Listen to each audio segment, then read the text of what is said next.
Congreso Virtual del Colegio Mexicano de Ortopedia 2020.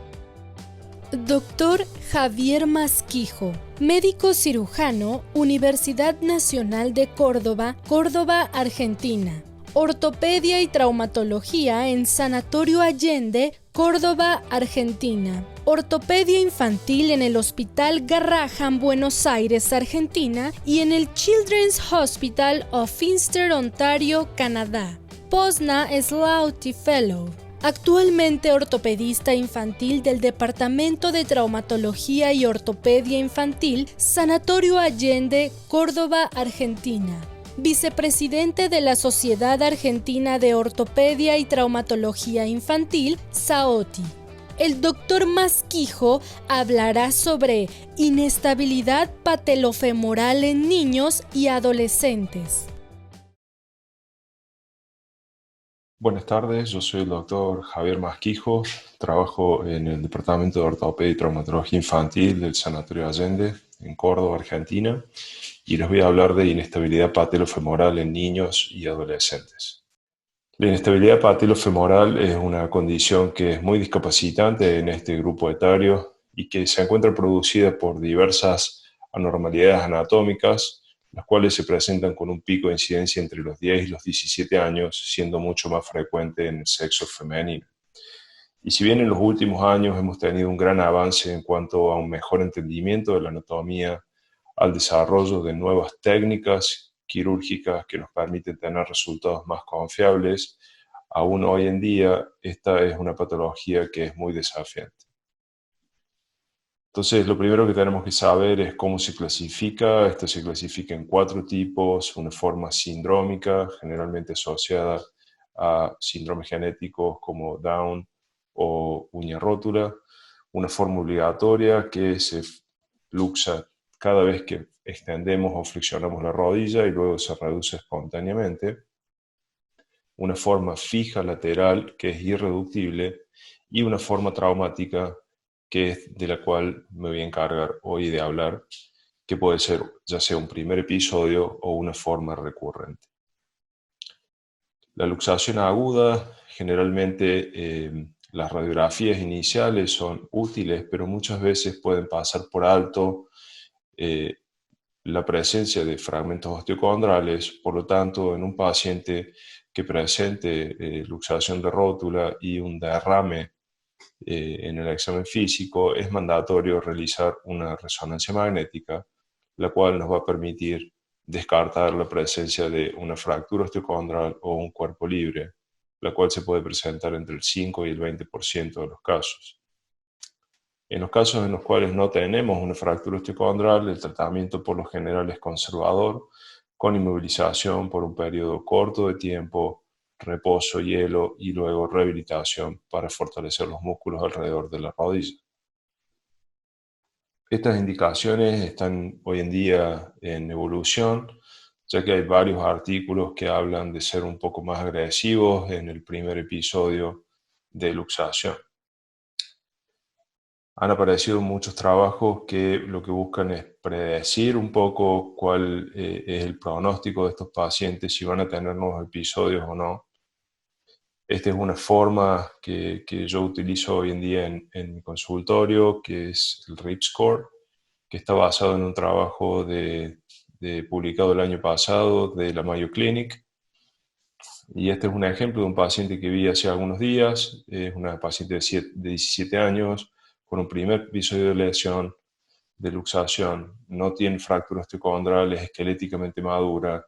Como pueden ver, tiene patela alta, un aumento de la distancia TTTG y tiene también una displasia de trócleo.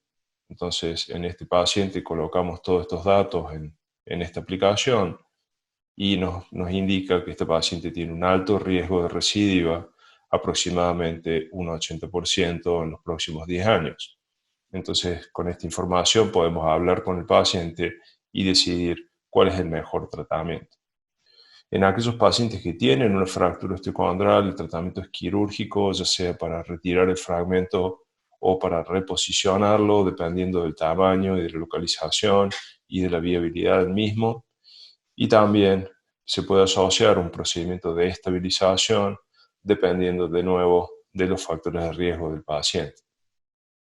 Este es un trabajo que se presentó hace algunas semanas en un congreso, es de la gente de San Diego, y ellos demostraron que los pacientes en los cuales se realiza un procedimiento de estabilización, puntualmente una reconstrucción del ligamento patelofemoral medial, tienen un índice de nueva inestabilidad o de inestabilidad recurrente significativamente inferior que en aquellos en los cuales solo se realiza la fijación del fragmento. Entonces, el primer mensaje: esta es una lesión frecuente, la resonancia es importante para evaluar las lesiones asociadas, sobre todo las fracturas osteocondrales, y para evaluar también el riesgo de la recurrencia. La mayoría de estos pacientes, por lo menos en mis manos, cuando no tienen una fractura osteocondral, solo requieren tratamiento conservador y observación. Y el tratamiento debe ser individualizado en pacientes esqueléticamente inmaduros que tienen una lesión osteocondral y que tienen mayor riesgo de recidiva. Como les decía, algunos de estos pacientes pueden desarrollar luxación recurrente.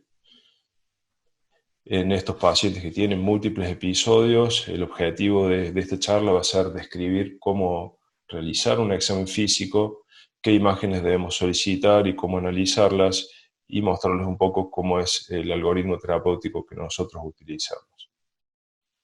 Lo primero y más importante en un paciente que tiene inestabilidad recurrente es escuchar a su paciente. Es muy importante la historia clínica, el número de episodios que tuvieron, cómo fue el episodio inicial, cómo es la función de la rodilla entre los episodios, si ha hecho algún tratamiento previo y cómo ha respondido a ese tratamiento, y asimismo si lo que tienen es más dolor o inestabilidad. Segundo, debemos evaluar la alineación. Con el paciente parado evaluamos la alineación en el plano coronal para ver si tienen genuvalgo. Luego en el plano sagital evaluamos si tienen recurvatum. En decúbito ventral evaluamos el perfil rotacional, tanto la anteversión femoral como la torsión tibial externa. Y luego con el paciente en decúbito dorsal evaluamos el ángulo Q, el cual tiene una correlación positiva con la distancia TTTG en cortes axiales, ya sea de tomografía o de resonancia magnética. Todos estos son factores que predisponen a tener inestabilidad recurrente. El tercer punto es descartar hiperlaxitud generalizada. Y como parte de nuestro examen físico siempre analizamos el score de Beighton, el cual nos confirma si hay hiperlaxitud cuando tiene un score mayor a 5/9. ¿Y cuál es la importancia de esto? Es que los pacientes que tienen hiperlaxitud tienen más riesgo de inestabilidad recurrente luego del primer episodio, y aquellos pacientes que tienen inestabilidad recurrente y que son tratados con reconstrucción del ligamento patelofemoral tienen mayor riesgo de falla. Entonces, en estos casos, generalmente utilizamos mejor calidad de tejido para la reconstrucción y generamos las condiciones más favorables para el injerto en casos que tienen un aumento del índice TTTG o una patela alta que está en el límite. Número 4, es importante identificar lesiones asociadas. A veces por el mismo mecanismo pueden producirse lesiones meniscales, lesiones del ligamento cruzado anterior o lesiones del ligamento colateral medial. Y número 5, debemos evaluar también la articulación patelofemoral, tanto las estructuras mediales, las laterales como el cartílago. La crepitación es importante determinar porque aquellos pacientes que tienen crepitación positiva tienen 3 veces más riesgo de lesiones en la faceta medial. También debemos evaluar las estructuras mediales, el ligamento patelofemoral medial con el glide test. Si nosotros podemos trasladar la rótula más de 2 cuadrantes en sentido lateral, quiere decir que las estructuras mediales no son lo suficientemente firmes. Generalmente cuando hacemos este test también podemos tener aprehensión, y esto es sumamente fiable porque es sensible y específico para pacientes que tienen inestabilidad recurrente. Luego evaluamos las estructuras laterales mediante el TIL test. Esta es una evaluación un poco más subjetiva, pero si no podemos girar la rótula en sentido horizontal al menos 20 grados, quiere decir que las estructuras laterales están un poco más tensas y probablemente necesitemos hacer algo. Finalmente evaluamos el tracking de la rótula para ver si tienen o no esto que se llama signo de la J, que nos indica patela alta y displasia de tróqueo. Una vez hecho nuestro examen físico, evaluamos las radiografías cuidadosamente para ver la madurez esquelética del paciente, la alineación y la altura de la rótula. También la resonancia es sumamente importante, no solo para evaluar la superficie articular, sino también para analizar la distancia TTTG y el perfil rotacional de estos pacientes. La distancia TTTG tiene una medida que es propia de los niños y está documentada en este trabajo del año 2014 de la Universidad de Nuevo México. Entonces, en los pacientes que tienen una distancia TTTG normal, el mejor tratamiento es la reconstrucción del ligamento patelofemoral medial. Los resultados con esta técnica son muy buenos, es muy efectivo, pero es importante seguir ciertos principios. El primer principio es, como en cualquier otra indicación de cirugía, la selección del paciente es clave. Y en esto, principalmente, lo que hay que tener en cuenta es que no se trata de qué injerto debemos utilizar, ya que los resultados son comparables con las distintas opciones que tenemos de autoinjerto o injerto. Mi abordaje actual, nosotros hemos ido pasando por diferentes técnicas. Mi preferencia es, en la medida de lo posible, utilizar el injerto si es posible. De esta forma reconstruimos el complejo patelofemoral medial, tanto el ligamento patelofemoral medial como el ligamento fémoro-cuadricipital. La fijación en el cuádriceps la hacemos con un loop y una fijación asimismo con una sutura. La fijación en el fémur la hacemos con un tornillo interferencial y la fijación en la rótula con un arpón. ¿Por qué utilizamos un arpón en la rótula y no hacemos túneles? Porque esto está asociado con fracturas y debemos evitar túneles transversos en la rótula para que esto no ocurra. ¿Por qué utilizamos aloinjerto? Principalmente porque los resultados son comparables con autoinjerto y la morbilidad es mucho menor. Es cierto que el aloinjerto no es una buena opción para atletas jóvenes cuando hacemos una reconstrucción del ligamento cruzado anterior, porque tiene 4 veces más riesgo de falla, pero el ligamento cruzado anterior tiene características completamente diferentes al patelofemoral, tiene una forma de cuerda, es intraarticular, soporta 2000 newtons en todo el rango de movilidad, mientras que el patelofemoral es más bien una estructura, un engrosamiento de la cápsula, es extraarticular, soporta solo 200 newton en los primeros 30 grados de flexión. Reconstruimos siempre el complejo completo porque de esta forma restauramos la anatomía. Como pueden ver, el complejo patelofemoral medial tiene extensiones hacia el cuádriceps. Y también lo hacemos de esta forma porque las reconstrucciones con doble miembro tienen una tasa de falla mucho menor. El tercer paso crítico es la fijación femoral y la tensión del injerto. En los pacientes esqueléticamente maduros es fácil, seguimos guías radiográficas descriptas, pero sabemos que estas guías no son aplicables en pacientes esqueléticamente inmaduros por la característica de la fisis distal del fémur. Como pueden ver en esta disección, el complejo patelofemoral medial tiene una inserción en la fisis que es sobre todo por debajo de la fisis, pero con algunas extensiones en la fisis y por encima de esta. Este es un trabajo que demuestra eso mismo, publicado en el año 2016. Entonces, si nosotros hacemos nuestra reconstrucción y fijamos nuestro injerto por encima de la fisis, esto va a producir un alejamiento de la misma y una pérdida de la función. Si colocamos nuestra fijación en la fisis, vamos a producir un daño en la fisis y probablemente una deformidad angular, por lo cual debemos colocarla por debajo de la misma. Este es un trabajo que enviamos ahora a publicar, en el cual evaluamos exactamente cuál es el mejor punto para realizar esta reconstrucción y vimos que cuando colocamos el injerto 1 centímetro distal a la fisis en línea con la cortical femoral posterior, es el punto que representa el sitio de inserción nativo del ligamento patelofemoral más similar. Con respecto a la tensión del injerto, debemos flexionar la rodilla a 30-40 grados, hacemos la fijación del injerto en esa zona y cuando extendemos la rodilla debemos poder trasladar la rótula en sentido lateral por lo menos un cuadrante. Esto nos demuestra que el injerto está lo suficientemente tenso como para no tener inestabilidad recurrente, pero no está tan laxo, no está tan tenso como para producir una hiperpresión. En aquellos pacientes que tienen una distancia TTTG que es anormal, realizamos una osteotomía en aquellos casos que son esqueléticamente maduros. Esto es algo que tiene muy buenos resultados en pacientes adolescentes y adultos jóvenes con fisis cerrada, pero en los pacientes esqueléticamente inmaduros obviamente no lo podemos hacer.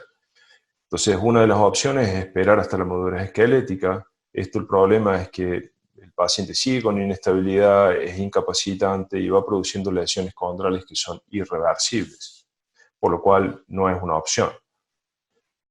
Esto podemos ver cómo es la incidencia acumulativa de osteoartrosis en pacientes que van teniendo diversos episodios, es casi del 50% a los 25 años, o sea que esto no es algo favorable. Otra opción es hacer la reconstrucción aislada del ligamento patelofemoral. En esto está un poco dividido el mundo entre una escuela más americana en la que hacen solo la reconstrucción del patelofemoral y otra escuela más europea en la que se realizan reconstrucciones a la carta. Yo creo que si realizamos reconstrucciones aisladas vamos a tener condiciones más desfavorables para el injerto y los resultados tienden a deteriorarse en el tiempo, lo cual puede producir una recurrencia de la inestabilidad. Otra alternativa es utilizar la técnica de Galeazzi. Esto no ha dado buenos resultados y por lo tanto creo que tampoco es una buena opción. Y Rux-Goldwait es probablemente la más estudiada en la literatura. Desde mi punto de vista tiene varias desventajas. Produce una inclinación desfavorable en la rótula, no corrige deformidades severas. Es difícil de balancear ambos extremos del tendón rotuliano, lo que hace que uno de los dos extremos lleve más tensión y produce en última instancia un aparato extensor más débil. Por lo tanto, mi preferencia es realizar la transferencia subperióstica del tendón rotuliano. Creo que esta es la mejor opción. Hacemos un abordaje de 4 o 5 centímetros en la tubulación anterior de la tibia. Hacemos una disección subperióstica del tendón sin dañar la fisis. Esta disección la continuamos unos 3 a 4 centímetros por debajo de la inserción del tendón rotuliano, pero dejamos insertada a nivel distal en el periósteo. Una vez realizada esta disección podemos movilizarlo en sentido medial o distal, de acuerdo a necesidad. Ahí realizamos un bolsillo subperióstico en la tibia proximal en forma de L, con una rama horizontal paralela a la fisis por debajo de esta y una rama longitudinal paralela a la disección del tendón rotuliano. Ahí colocamos nuestro sistema de fijación, un arpón, un ancla con suturas no absorbibles y realizamos la transferencia de este tendón para luego reparar el bolsillo perióstico para darle mayor fijación. Luego realizamos la reconstrucción, como les había mencionado previamente, y esta es una imagen de resonancia donde podemos ver el vector de fuerza en sentido lateral con la inserción lateral, y esto es una vez realizada la transferencia. La pregunta que nos hacemos es si esto es seguro. Hay estudios anatómicos que demuestran que la tuberosidad anterior de la tibia tiene una alta vascularización que está dada no solo por la arteria recurrente tibial, sino también por la arteria poplitea y por vascularización intraósea. Hay múltiples series en la literatura que demuestran que no hay episodios de arresto fisario utilizando esta técnica y la tasa de recurrencia es variable de acuerdo a la técnica de reconstrucción proximal que realicemos. Este es un ejemplo de una paciente de 13 años con inestabilidad recurrente, hiperlaxitud. Como ven, tiene patela alta, un aumento de la distancia TTG. Tiene una muy marcada inestabilidad. Y realizamos la transferencia subperióstica del tendón rotuliano más la reconstrucción del complejo patelofemoral medial. Y esta es la evolución a las 8 semanas con una extensión y flexión completa, una buena estabilidad. Y estos a los 18 meses pueden ver cómo se negativizó el signo de la J. Y finalmente, algo que quería mencionarles es, creo que dentro del arsenal de tratamiento de estos pacientes para la corrección del eje en el plano coronal es importante tener en cuenta que podemos corregir fácilmente con crecimiento guiado, y esto es una herramienta muy útil para estos pacientes que tienen combinación de genu valgo e inestabilidad recurrente. En definitiva, la anamnesis y el examen físico creo que brindan gran parte de la información para la toma de decisiones en estos pacientes con inestabilidad recurrente. Es muy importante ser sistemáticos en la evaluación e identificar todos los factores nos va a permitir un tratamiento óptimo, y resultados más predecibles. Muchas gracias.